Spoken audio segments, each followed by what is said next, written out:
Do the Right Thing is a really thought-provoking film with messages that are still very relevant today. The story is filled with a lot of racial tension and anger, and director Spike Lee does a great job of expressing a lot of that tension and anger through camera work and composition alone. The story follows a variety of characters on a hot day in a Brooklyn neighborhood that's becoming increasingly gentrified and bubbling with racial tension.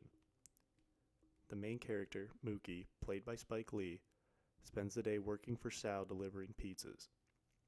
While walking around the neighborhood on his deliveries, Mookie comes into contact with several different characters who are going about their day, with the movie jumping between the perspectives of Mookie and the other characters often.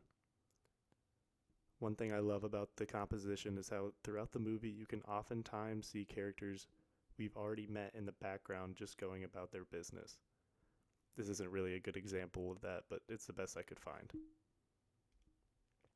A character we haven't seen in a while, like Radio Raheem or Buggin' Out, can be seen walking down the street in the background during a scene that focuses on Mookie.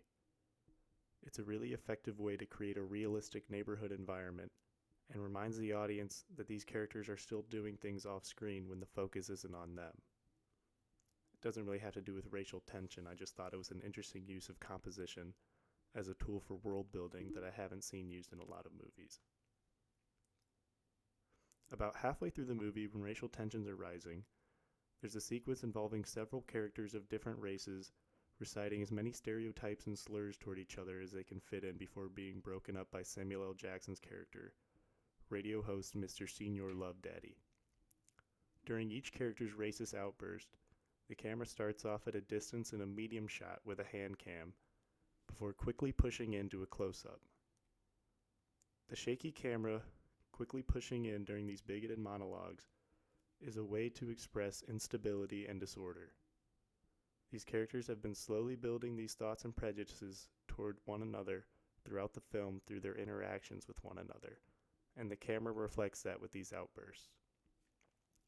The close-up has the same effect with the camera locked in on the hateful expressions of each of the characters, really making the audience focus on the hate that's fueling the words being said. Mr. Senior Love Daddy's interruption is the only shot with a fixed camera. Instead of the camera pushing in on him, he starts off at a distance and rolls in his chair toward the camera. The fixed, stable camera, in contrast with the handheld, shaky camera, emphasizes the reestablishing of balance after all the tension before. Samuel L. Jackson's character acts as sort of a narrator. He's the first character we see through his radio show. And through his radio show, he often provides insight on what's happening around the neighborhood. Him moving toward the camera establishes him as an authority figure in this story, who is trying to quell the racial flames throughout the film and spread love. The final and probably most recognizable example is Spike Lee's use of canted frames, also known as Dutch angles. Canted frames are seen a handful of times in the film whenever there is conflict or tension between characters. The greatest example is near the end of the film during the confrontation at Sal's pizzeria. Buggin' Out and Radio Raheem confront Sal for not having any pictures of black celebrities on his wall of fame. After tempers have been rising throughout the movie, this is where it all boils over. After momentary peace, the entire pizzeria is thrown into disarray.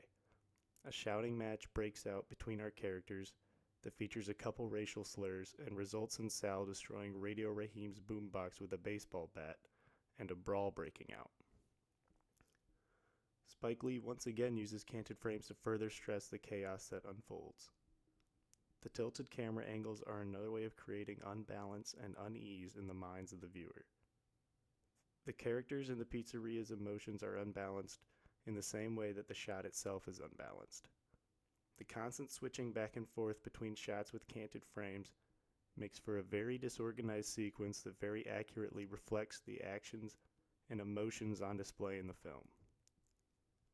In addition to tilting the camera, Spike Lee is also able to use camera position to reveal information about the character's emotions.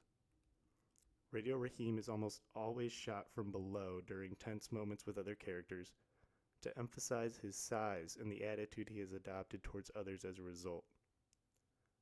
In this same scene When Buggin' Out and Radio Raheem first enter the pizzeria, the canted angle is shot from below them, illustrating the confidence the two men have in standing up to Sal for what they believe is right.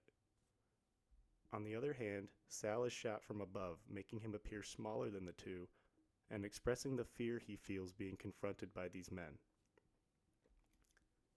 All in all, this film is a benchmark example of the level of storytelling that can be achieved through smart camera work and composition.